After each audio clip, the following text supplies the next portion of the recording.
Welcome to ABC campus. आज हम IFRS 16 leases में एक पास्ट एग्जाम का क्वेश्चन करेंगे फ्रॉम ऑटम 2018, जिसका टाइटल है गावा लीजिंग लिमिटेड। क्वेश्चन का डाटा है कि Gava Leasing Limited had leased a machinery to Honey Berry Limited on 1 July 2017 on following terms.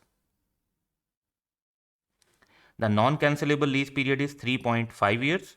Each semi-annual lease installment of rupees 48 million is receivable in arrears, यानी and of lease पर receive होगी। और semi annual है तो यानी 7 instalments होंगे। The lease contains an option to extend the lease term by 1.5 years. Each semi-annual lease installment in the extended period will be of rupees 15 million receivable in arrears. It is reasonably certain that HL will exercise this option. जब reasonably certain हो कि lease term extend हो जाएगी तो फिर हम extended lease term को ही focus करेंगे और उसके रेंटल्स को भी इनकॉर्पोरेट करेंगे। तो नेक्स्ट 1.5 ईयर्स के लिए 15 मिलियन की जो सेमी एनुअल, तो ये 3 पेमेंट्स और हो जाएंगी। 7 पेमेंट्स इनिशियल और 3 जो है एक्सटेंशन की पेमेंट्स मिलाकर ये हो जाएंगी 10। The rate implicit in the lease is 10% per annum. तो क्योंकि सारी ही पेमेंट सेमी एनुअल बेसिस पर हैं तो हमारे लिए आसानी होगी कि अगर हम इंटरेस्ट रेट को हाफ ईयर पे कन्वर्ट कर लें।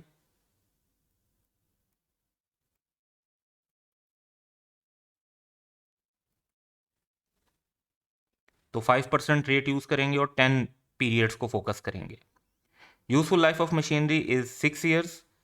तो क्योंकि लीज टर्म उससे ज़्यादा है तो जो आपकी यूजफुल लाइफ है वो लेसी से रेलिवेंट है, वो यहाँ पर हमारे लिए रेलिवेंट इशू नहीं है। The guaranteed unguaranteed residual value at the end of lease term is estimated at 20 million। तो ये लेसर से रेलिवेंट है। GLL Gava Leasing Limited incurred a direct cost of rupees 10 million and general overheads of 0.5 million to complete the transaction. तो initial direct cost के तौर पर इनको consider किया जाएगा। रिक्वायरमेंट ये है कि prepare note for inclusion in GLL financial statement for the year ended 30 June 2018।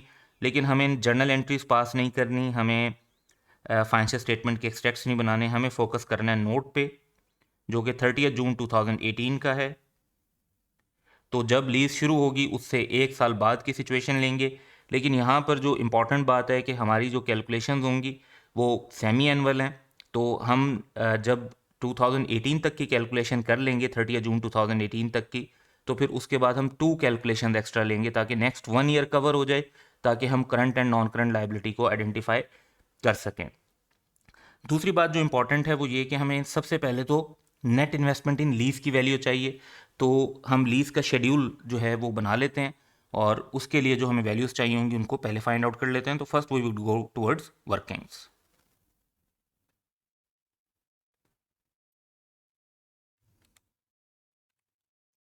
Payment in arrears हैं।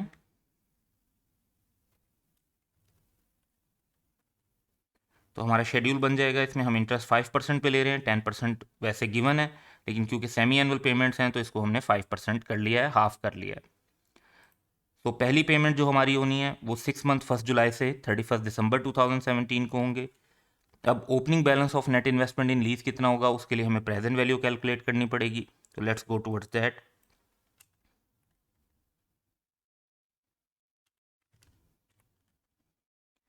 सो receipts, cash flows, annuity factor या PV फैक्टर जो हमें यूज़ करना पड़ेगा, और फिर प्रेजेंट वैल्यू। तो स्टार्ट करते हैं। तो पहले 1 to 7 जो रेंटल्स हैं वो तो 48 मिलियन के होने हैं। उसके बाद रेंटल नंबर 8, 9 एंड 10 जो 3 मज़ीद रेंटल्स हैं, इनके लिए आप एक 3 पीरियड्स की एन्यूटी लगाकर उसको फिर over the 7 years PV factor लगाकर भी कर सकते हैं। लेकिन sometimes student find it difficult to understand, तो हम हर पेमेंट को यहाँ पर सेपरेट ले रहे हैं। जस्ट 3 पेमेंट्स हैं, वुडंट टेक मच टाइम। तो रेंटल 8, रेंटल 9 एंड रेंटल 10 इनको हम सेपरेट कर लेते हैं और 15 मिलियन ईच को कंसीडर करेंगे।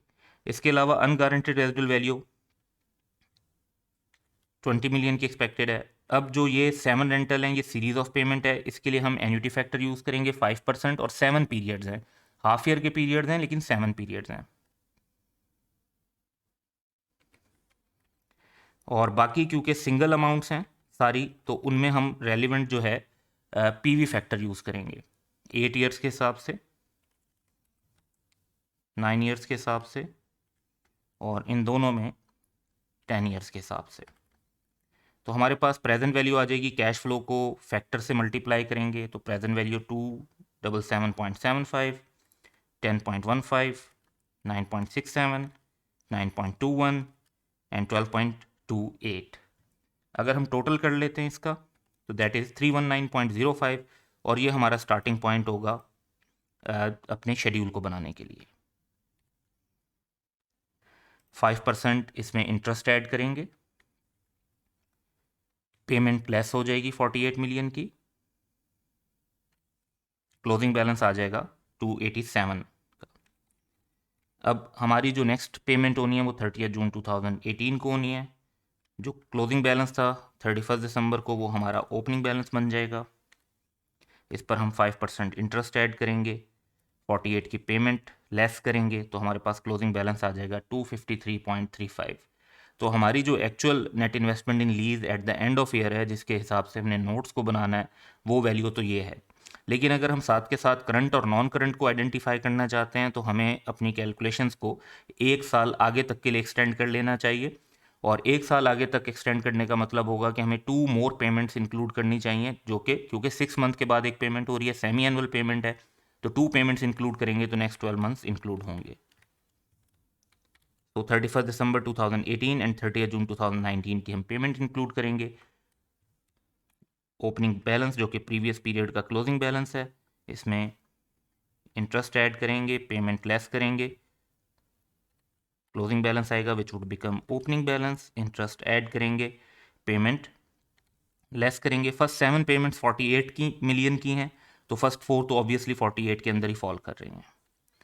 तो हमारे पास 180.92 जो है ये वैल्यू आ जाएगी नॉन करंट लाइबिलिटी की। तो हमारे पास टोटल लाइबिलिटी है, हमारे पास नॉन करंट लाइबिलिटी है, और इन दोनों का जो डिफरेंस होगा वो हमारा करंट लाइबिलिटी का बैलेंस होगा। सो अब हम क्वेश्चन की मेन रिक्वायरमेंट की तरफ चलते हैं और नोट्स बनाते हैं।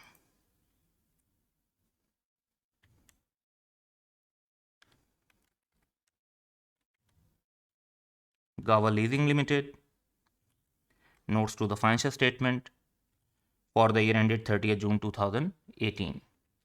तो सबसे पहले हम मैच्योरिटी एनालिसिस बना लेते हैं, और इसमें हम देखते हैं कि टोटल लीज जो है वो पहले 3.5 ईयर्स का पीरियड है, फिर 1.5 ईयर्स का और पीरियड है, तो टोटल 5 ईयर्स का पीरियड है।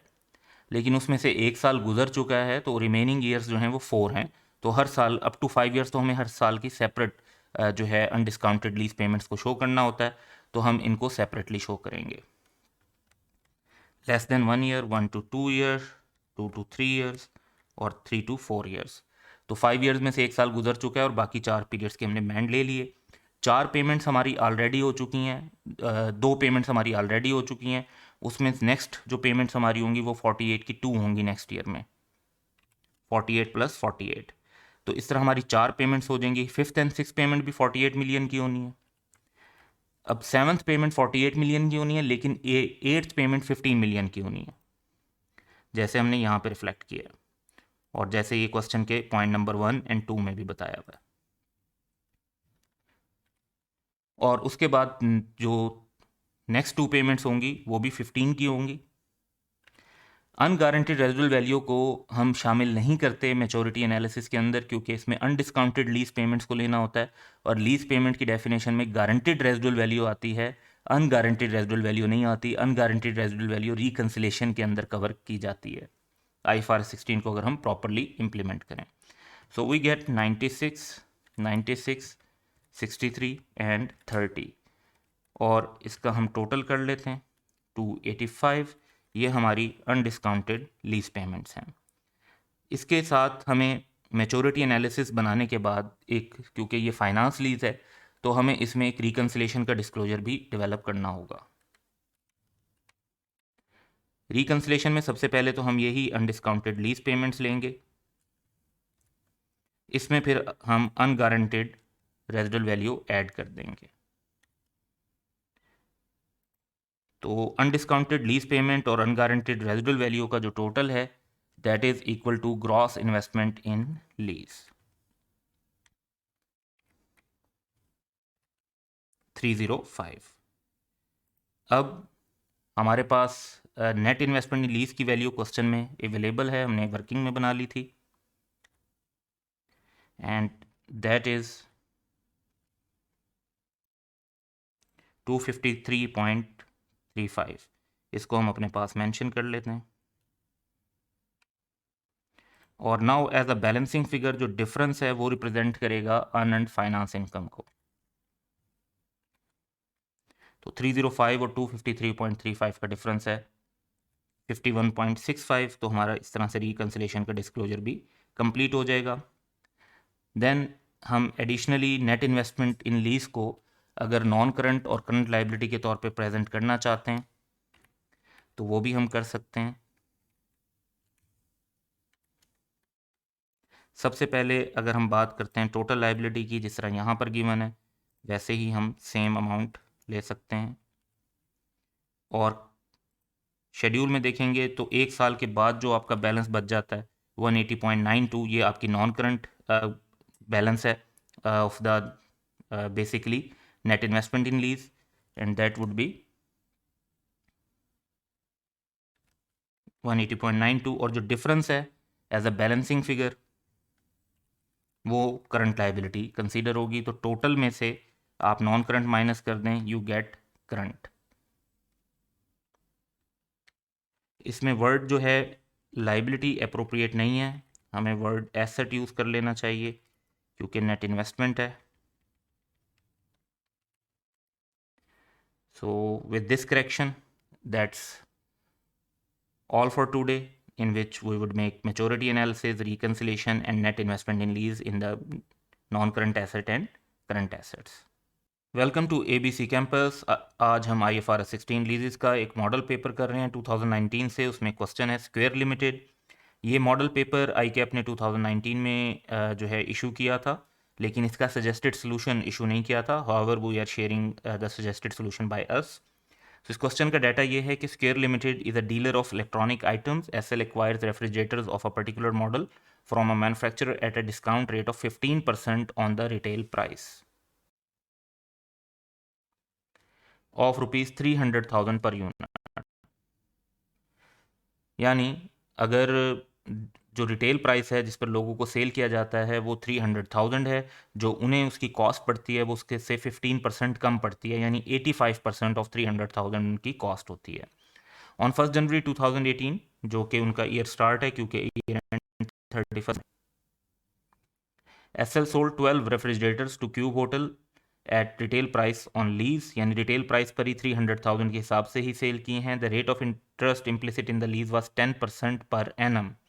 The payment is to be made in 3 equal annual instalments payable in advance. Residual value at the end of 3 years is nil. तो रेफ्रिजरेटर की लाइफ भी जो है वो आप समझते हैं कि 3 साल ही है, उसके बाद उसकी रेजिडुअल वैल्यू नील है और उसके लिए जो है आप दे रहे हैं to the Lesi.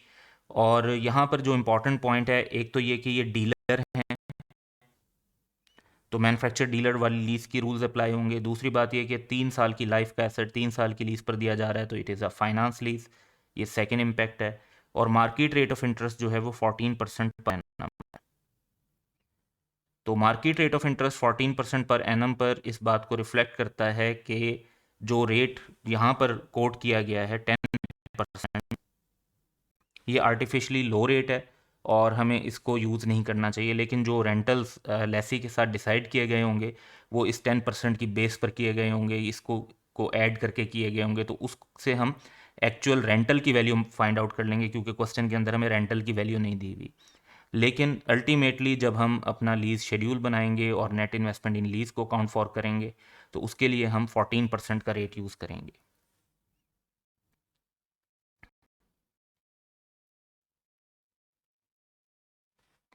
So start करते हैं और पहले वर्किंग डेवलप करते हैं। क्वेश्चन की रिक्वायरमेंट जर्नल एंट्रीज़ की है, तो पहले वर्किंग कर लेंगे and then we would go towards journal entries.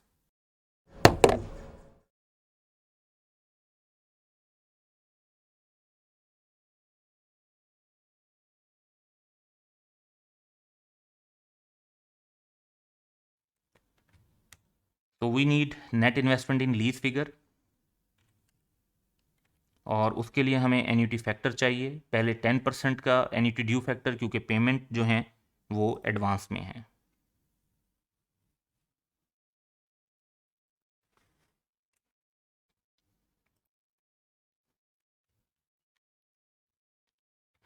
So annuity due factor calculate formula apply कर देंगे, and factor is 2.73554। Same time पर हम साथ के साथ 14% पे भी फैक्टर कैलकुलेट कर लेते हैं,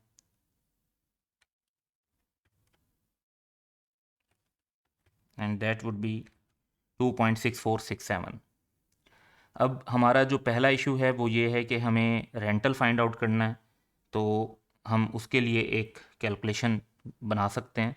तो रिटेल प्राइस जो है वो हमें क्वेश्चन में गिवन है कि 300,000 है, और 300,000 की रिटेल प्राइस बताई गई है, और रेंटल जो भी लिए जा रहे होंगे उनकी अगर प्रेजेंट वैल्यू ली जाए तो वो रिटेल प्राइस बन रही होगी 300,000। लेकिन कस्टमर के साथ क्योंकि जो रेट डिस्कस किया गया है वो 10% है, तो हम जो एन्यूटी का फैक्टर यूज़ करेंगे वो 10% की बेस पर करेंगे। So R formula should be retail price per unit rental per unit का एंड प्रेजेंट वैल्यू होनी चाहिए, जिसमें हम एन्यूटी ड्यू फैक्टर 10% का यूज़ करेंगे। 10% हम यहाँ पर इसलिए यूज़ कर रहे हैं क्योंकि कस्टमर के साथ जो रेट कोट किया गया है वो 10% की बेस पर किया गया है। सो इसमें अगर हम जो इन्फॉर्मेशन हमें अवेलेबल है वो पुट करते हैं, रिटेल प्राइस पर यूनिट 300,000 की क्वेश्चन में दी हुई है, और फैक्टर जो है 2.73554 ये हमने 10% पे ऑलरेडी कैलकुलेट कर लिया है। सो रेंटल यहाँ पे हमारा कैलकुलेट हो जाएगा। Rental would be equal to 300,000 divide by 2.7355, and 1 unit का जो रेंटल है वो हमारे पास आ जाएगा 109,669। अब टोटल क्योंकि 12 यूनिट सेल किए गए हैं, 12 रेफ्रिजरेटर्स की बात हो रही है, तो हम 12 यूनिट्स का रेंटल फाइंड आउट कर लेते हैं ताकि हम प्रॉपर लीज शेड्यूल बना सकें। सो 109,669 इंटू 12 यूनिट्स, इट इज़ 1316028। तो ये जो हमारी कैलकुलेशन है ये थोड़ी सी अनयूजुअल है इस क्वेश्चन में, क्योंकि रेंटल गिवन नहीं था। तो रेंटल फाइंड आउट करने के लिए हमने जो है रिवर्स कैलकुलेशन की है, और we find out the amount of rental from the present value that was quoted to the customer. अब हम नेट इन्वेस्टमेंट इन लीज बड़ा सिंपली कैलकुलेट कर सकते हैं, क्योंकि जब हमारे पास रेंटल की फ़िगर है और हमारे पास जो अप्रोप्रिएट रेट है दैट इज़ 14%, तो हम उसका फैक्टर अप्लाई करेंगे, और रेंटल की फ़िगर हमारे पास ऑलरेडी अवेलेबल है। So rental into PV factor, now this PV factor is from 14%, क्योंकि जो मार्केट रेट ऑफ इंटरेस्ट है वो ये है। IFRS 16 में ये रिक्वायरमेंट है कि अगर कस्टमर को आर्टिफिशियली लो इंटरेस्ट रेट कोट करता है मैन्युफैक्चरर डीलर लेसर, तो जो प्रेजेंट वैल्यू यूज़ करनी है वो फिर आपने मार्केट रेट ऑफ इंटरेस्ट की बेस पर करनी है। So we can calculate the present value rental into PV annuity factor, and that would be 34,83079। Now simply हम इसकी बेस पर अपना शेड्यूल बना लेंगे।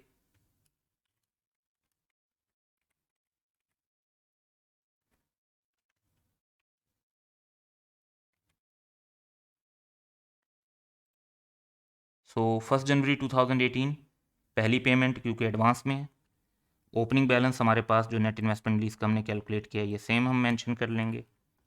पेमेंट पहली रिकॉर्ड हो जाएगी। पेमेंट कितनी होगी, रेंटल हम कैलकुलेट कर चुके हैं।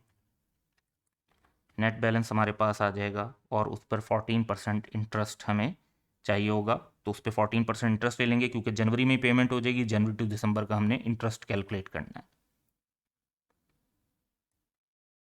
अब वैसे हमें क्वेश्चन में जो डाटा की ज़रूरत है वो सिर्फ इतनी है, क्योंकि हमें जर्नल एंट्रीज पास करनी है, तो हमें पेमेंट की अमाउंट भी पता है, हमें इनिशियल नेट इन्वेस्टमेंट की वैल्यू पता है, हमें पेमेंट की वैल्यू पता है, हमें इंटरेस्ट की वैल्यू पता है, और फर्स्ट ईयर से रिलेटेड हमें सिर्फ यही इन्फॉर्मेशन चाहिए। हमने क्योंकि एक्सट्रैक्ट्स नहीं बनाने, तो हम करंट नॉन करंट के अंदर इंटरेस्टेड नहीं है। लेकिन अगर इस शेड्यूल को जस्ट हम कंप्लीट करना चाहें तो हम कर सकते हैं। इंटरेस्ट ऐड करके we find closing balance, then next year की कैलकुलेशन सेम वे में कर लेते हैं, और उससे नेक्स्ट ईयर पे जब आप थर्ड पेमेंट रिकॉर्ड कर लेंगे तो आपका नेट बैलेंस ज़ीरो आ जाएगा। तो 3 रेंटल्स जब इन एडवांस पे हो जाएंगे तो आपके पास जो है नेट इन्वेस्टमेंट का बैलेंस ज़ीरो हो जाएगा। सो हमारा जो रेलिवेंट एरिया है that is just up to first years interest. अब इसको हम अपनी जर्नल एंट्रीज के अंदर इनकॉर्पोरेट कर लेते हैं।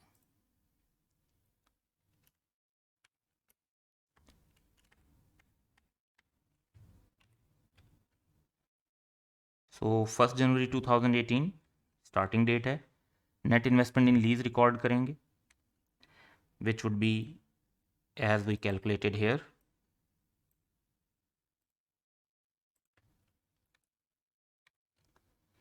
फिर हमें कॉस्ट ऑफ सेल्स रिकॉर्ड करनी है। कॉस्ट ऑफ सेल्स के लिए जो रेलिवेंट पॉइंट्स हैं, रिटेल प्राइस या सेल प्राइस 300,000 और हमें 15% डिस्काउंट, यानी कॉस्ट जो है वो 300,000 का 15% है और टोटल जो यूनिट्स हैं वो 12 हैं।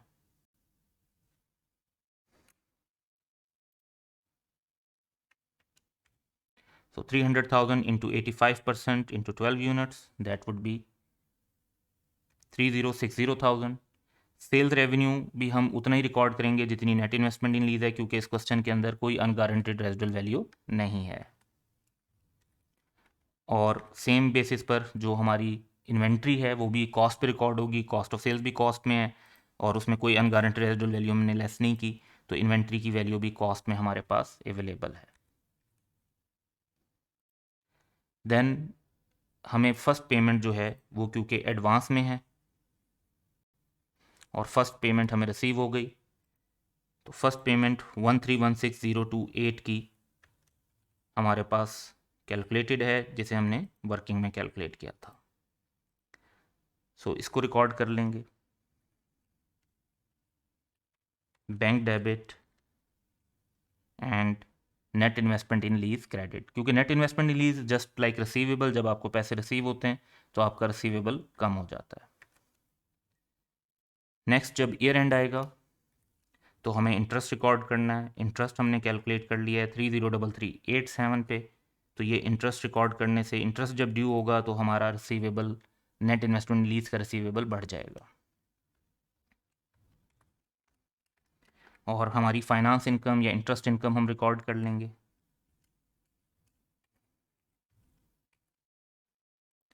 सो that would be the journal entries for this question, जो कि क्वेश्चन की रिक्वायरमेंट थी।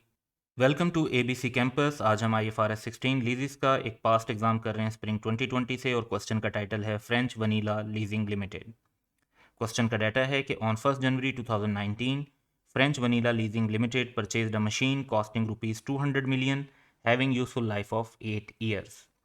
Residual value of the machine at end of its useful life is estimated at ₹16 million.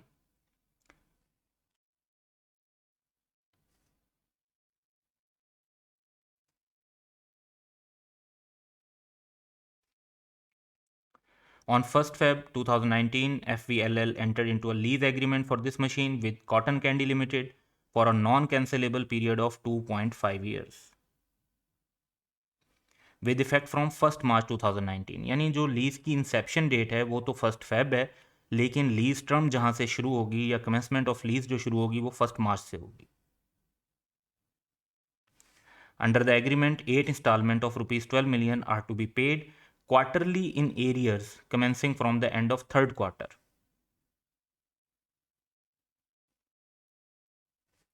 FVLL, French Vanilla Leasing Limited, has incorporated an implicit rate of 15% per annum, which is not known to CCL, यानी वो जो लेसी को नहीं पता। Incremental boring rate of CCL is 16% per annum, लेकिन उनका अपना incremental boring rate जो है that is 16% of the lessee.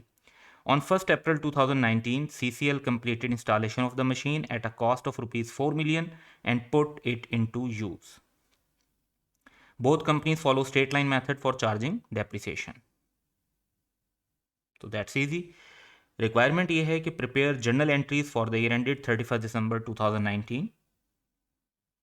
1st जनवरी से 31st दिसंबर पूरे 12 मंथ 1 ईयर की एंट्रीज करनी है in the books of FVLL यानी लेसर एंड CCL यानी लेसी। अब इस क्वेश्चन की जो बेसिक डिस्कशन में इंपॉर्टेंट पॉइंट है वो ये कि अगर आप फोकस करें तो लेसर के पर्सपेक्टिव से this is operating lease. How this is an operating lease, क्योंकि इसमें कोई ऑनरशिप ट्रांसफर नहीं हो रही। लीज टर्म जो है जस्ट 2.5 ईयर्स है as compared to its useful life of 8 years, और उसके बाद भी उसकी रेजिडुअल वैल्यू है। और जो सारे रेंटल भी अगर आप मिला लें 12 मिलियन के 8 जो रेंटल्स हैं तो वो 96 मिलियन बनते हैं, और अभी प्रेजेंट वैल्यू लेंगे तो ये और भी कम हो जाएगी। और जो उसकी कॉस्ट है दैट इज़ 200 मिलियन। तो फेयर वैल्यू के साथ भी प्रेजेंट वैल्यू मैच नहीं कर रही, एसेट कोई स्पेशलाइज्ड नेचर का भी नहीं बताया हुआ, ना कोई बार्गेन परचेज ऑप्शन है, ना ownership eight the end of lease term transfer होनी है, ना लीज टर्म जो है वो इकोनॉमिक लाइफ का एक मेजर पोर्शन है। तो जो कोई भी ऐसा इंडिकेशन हमें नज़र नहीं आ रहा जो फाइनेंस लीज की तरफ इंडिकेट करे, तो इसे हम ऑपरेटिंग लीज ट्रीट करेंगे।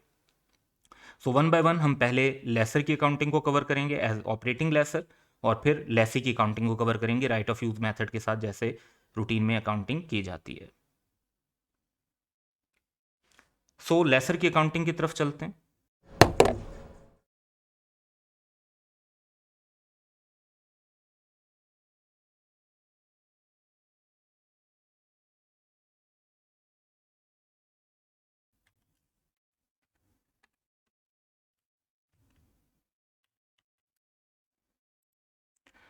सबसे पहले लेसर ने एसेट परचेज किया है 200 मिलियन का,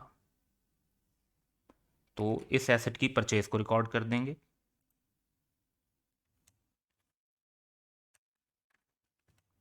मशीन और property plant equipment debit and bank credit. Next, lease agreement जब भी हुआ, जो फर्स्ट टाइम रेंटल रिसीव हो रहा है वो 30 नवंबर 2019 को हो रहा है, और पूरे साल में एक ही रेंटल रिसीव हो रहा है। आल्दो के जो लीज कमेंस 1 मार्च से हो गई, लेकिन जो फर्स्ट रेंटल है वो 30 नवंबर 2019 को 12 मिलियन का मिल रहा है। तो 30 नवंबर को इसकी रिसीट रिकॉर्ड करेंगे।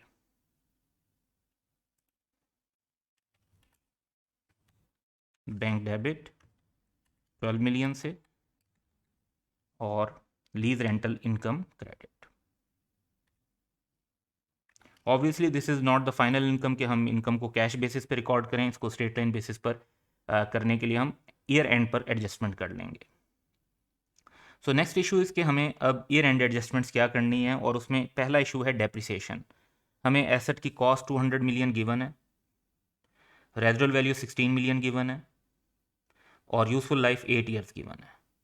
और क्योंकि एफ ऑपरेटिंग लेसर है, तो ये अपनी जो एसेट है उसके ऊपर डेप्रिसिएशन चार्ज भी करेंगे। तो सिंपली पूरे साल की डेप्रिसिएशन, क्योंकि इनके पास जो एसेट था वो अवेलेबल फॉर यूज़ था फ्रॉम 1 जनवरी टू 31 दिसंबर, तो पूरे साल की डेप्रिसिएशन चार्ज करेंगे।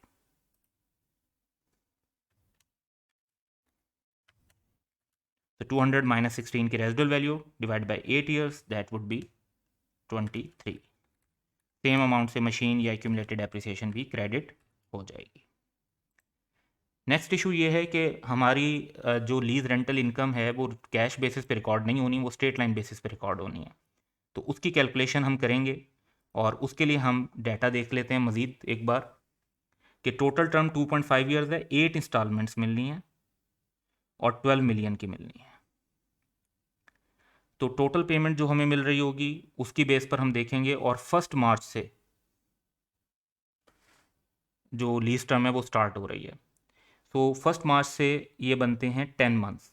तो हमें 10 मंथ्स की रेंटल इनकम इस पूरे साल में रिकॉर्ड करनी है, जिसमें से हम ऑलरेडी जो है 10 में से 12 मिलियन की जो 3 मंथ से रिलेटेड अमाउंट है अपेरेंटली वो शामिल कर चुके हैं। तो फिर इसको हम कैलकुलेशन की तरफ जाते हैं।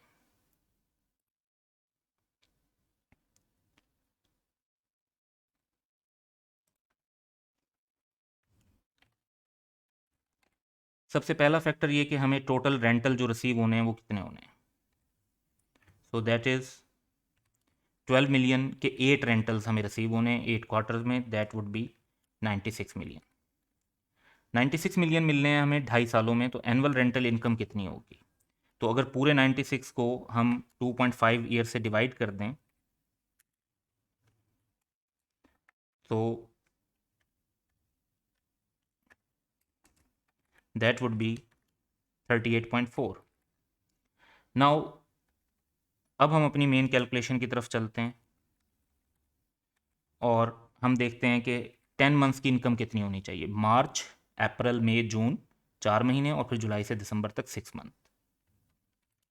तो एनुअल इनकम अगर 38.4 है, तो 10/12 करेंगे तो उससे हमारे पास 10 मंथ्स की इनकम आ जाएगी, दैट वुड बी 32 मिलियन। इसमें से हम कुछ पैसे ऑलरेडी रिसीव कर चुके हैं, विच इज़ 12 मिलियन, जो हमने यहाँ पर एंट्री के अंदर भी रिकॉर्ड कर ली है। तो हमारी इनकम जो 10 मंथ्स की रिकॉर्ड होनी चाहिए वो 32 मिलियन है। हमने ऑलरेडी जो इनकम रिकॉर्ड की हुई है वो 12 मिलियन की हुई है, तो हमें बाकी इनकम रिकॉर्ड करनी चाहिए, और वो भी रिसीव नहीं हुई तो कोई इशू नहीं है, उसको हम एज रिसीवेबल रिकॉर्ड करेंगे। सो एंट्री की तरफ आते हैं। लीज रेंटल रिसीवेबल डेबिट हो जाएगा और लीज रेंटल इनकम क्रेडिट हो जाएगी। इस तरीके से आप देख रहे हैं कि पहले हमने 12 की इनकम रिकॉर्ड की थी, फिर हमने 20 की रिकॉर्ड की, तो टोटल हमने 32 की इनकम रिकॉर्ड की, और इन दिस वे जो हमारी लेसर से रिलेटेड एंट्रीज थी वो कंप्लीट हो जाती हैं। और ये ऑपरेटिंग लीज है, तो इसको जहन में रखते हुए आपने एंट्रीज पास करनी है। अब हम लेसी की एंट्रीज की तरफ चलते हैं।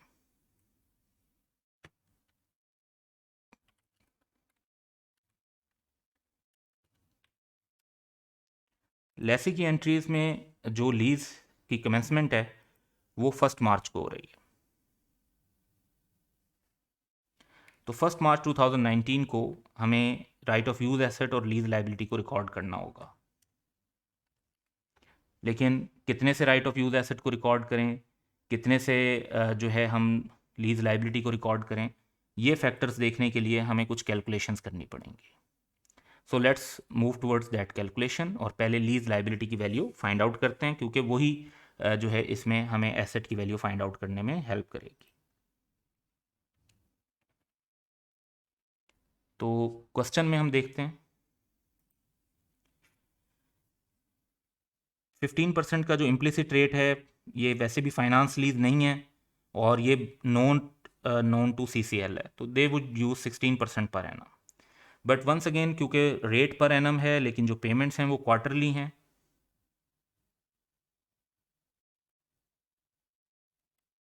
तो क्वार्टरली रेट हमारे पास आ जाएगा 4% का। और 4% में अगर हम देखते हैं तो टोटल ओवर 8 पीरियड्स हमें पेमेंट्स मिलनी है, लेकिन वो पेमेंट्स मिलनी है आफ्टर द टाइम पीरियड के मार्च से लेके जो नवंबर तक में जो हमें जाके पेमेंट्स मिलनी है। तो पहला हमारा जो क्वार्टर एंड होना है वो मई में एंड होना है, फिर दूसरा क्वार्टर एंड होना है अगस्त में, और फिर तीसरा क्वार्टर एंड होना है 30 नवंबर में। तो अगस्त तक का जो क्वार्टर होगा तब तक 6 मंथ गुजर चुके होंगे, लेकिन यानी 2 क्वार्टर्स गुजर चुके होंगे, लेकिन हमें कोई पैसे नहीं मिले होंगे। तो हम जब एन्यूटी फैक्टर 8 पेमेंट्स के ऊपर लगाएंगे तो वो 8 पेमेंट्स का जो फैक्टर है वो हमारा 31 अगस्त की प्रेजेंट वैल्यू हमें दे रहा होगा एन्यूटी से। तो उसको फिर 1 मार्च तक लाने के लिए हमें 2 क्वार्टर्स पे मज़ीद बैक लाना पड़ेगा और प्रेजेंट वैल्यू लेनी पड़ेगी। तो ये फैक्टर हम यूज़ कर रहे होंगे। सो आप जो बातें ध्यान में रखेंगे कि आप 4% क्वार्टरली रेट यूज़ कर रहे हैं और 8 इंस्टॉलमेंट्स हैं 12 मिलियन ईच की, लेकिन इंस्टॉलमेंट पहले 2 क्वार्टर में रिसीव नहीं होनी। इंस्टॉलमेंट जो रिसीव होनी है वो 3rd क्वार्टर से ऑनवर्ड रिसीव होनी है। तो टोटल पीरियड अगर आप देखें तो 10 पीरियड्स हैं, लेकिन फर्स्ट और सेकंड पीरियड के बाद कैश फ्लो आना शुरू होगा। तो एन्यूटी फैक्टर को मल्टीप्लाई कर देंगे पीवी फैक्टर से, यानी पहले आप एन्यूटी फैक्टर ले लेते हैं। तो एन्यूटी फैक्टर जब हमने ये लिया तो ये 8 पीरियड्स की प्रेजेंट वैल्यू है। अब 8 पीरियड्स की प्रेजेंट वैल्यू में कॉन्सेप्ट ये है कि हमें देखें फर्स्ट एंड सेकंड पीरियड के अंदर कोई पेमेंट रिसीव नहीं होनी। तो ये असल में जो पेमेंट है ये हमारी रिलेट करती है 3rd से लेकर 10th तक, यानी जो 3rd क्वार्टर है उससे लेकर 10th तक। तो हमारे पास जब इसकी प्रेजेंट वैल्यू आएगी तो वो 3rd पीरियड के स्टार्ट की आएगी, वो फर्स्ट पीरियड के स्टार्ट की नहीं आएगी।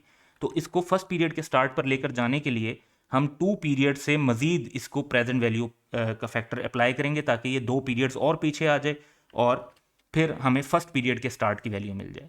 सो that would B final answer would be 6.2248। इसकी बेस पर हम अपनी present value of lease payment calculate कर लेंगे।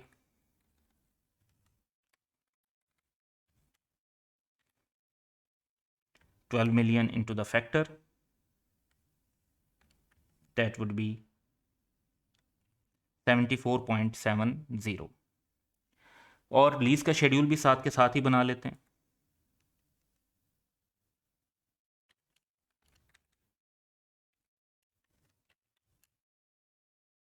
4% का हम क्वार्टरली रेट यूज़ कर रहे हैं। तो अब यहाँ से भी कॉन्सेप्ट आपको काफ़ी क्लियर हो जाएगा कि 31 मई को हमारी फर्स्ट पेमेंट होगी, मार्च अप्रैल मई, तो पहला क्वार्टर 31 मई को एंड होगा। फर्स्ट पेमेंट वैसे तब बननी चाहिए थी लेकिन एक्चुअली पेमेंट नहीं हुई। तो इस टाइम पर हम अपनी प्रेजेंट वैल्यू पे लाइबिलिटी रिकॉर्ड करेंगे 74.70।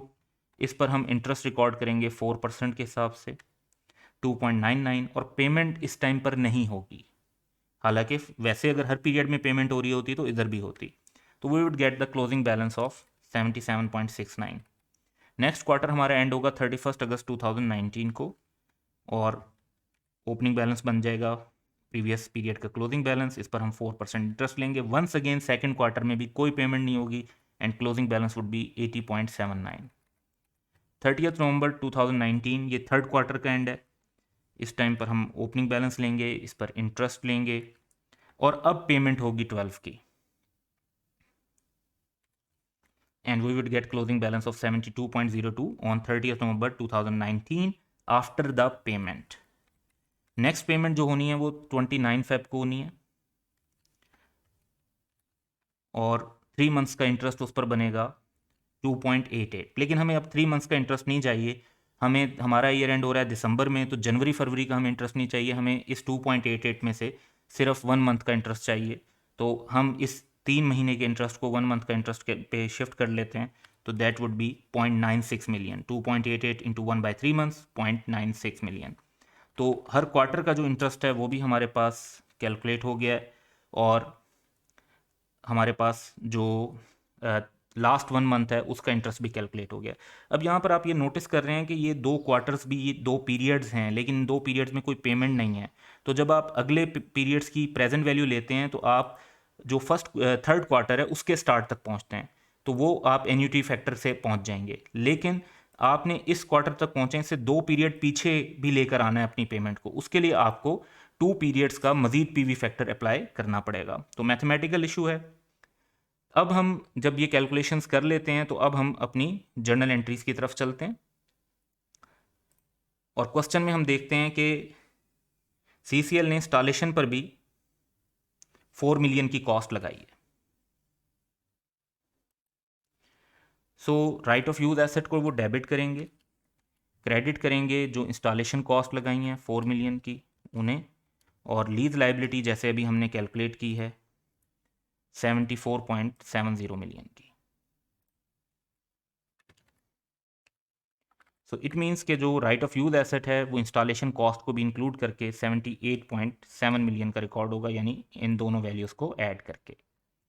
इसके बाद हमारा फर्स्ट क्वार्टर एंड हो रहा है 31 मई को, और हमें इसमें इंटरेस्ट रिकॉर्ड करना है 31 मई को। जो हमारा इंटरेस्ट है दैट इज़ 2.99।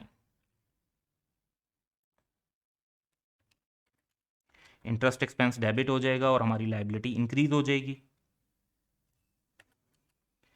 नेक्स्ट क्वार्टर हमारा एंड हो रहा है 31 अगस्त को। इस टाइम पर जो हमारा इंटरेस्ट है दैट इज़ 3.11।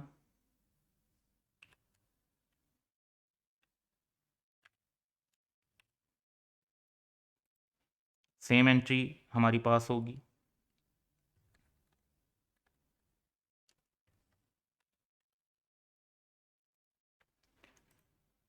देन 3.23,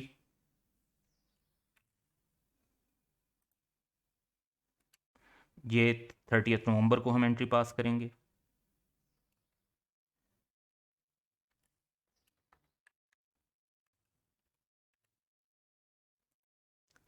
देन 30 नवंबर को पेमेंट भी हो रही है 12 मिलियन की, तो ये पेमेंट भी रिकॉर्ड कर देंगे। पेमेंट करने से लीज लाइबिलिटी कम हो जाएगी और बैंक से हम पेमेंट रिकॉर्ड कर देते हैं। देन दिसंबर के 1 महीने का इंटरेस्ट, क्योंकि ये फरवरी तक का 3 महीने का इंटरेस्ट है तो हम सिर्फ 1 मंथ का इंटरेस्ट लेंगे 0.96। ये 31 दिसंबर को ये रिकॉर्ड हो जाएगा।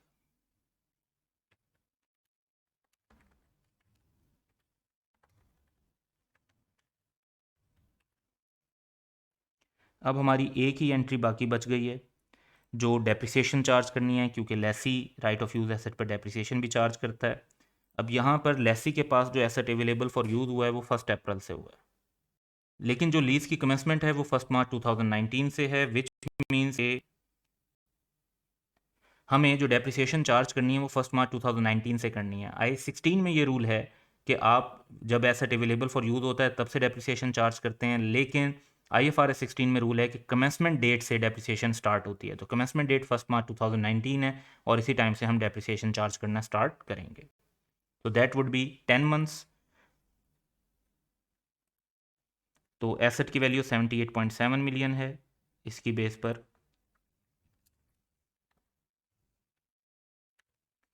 ओवर 2.5 ईयर्स 10 मंथ्स की हम डेप्रिसिएशन कैलकुलेट कर लेंगे 26.23 and same amount would be credited as accumulated depreciation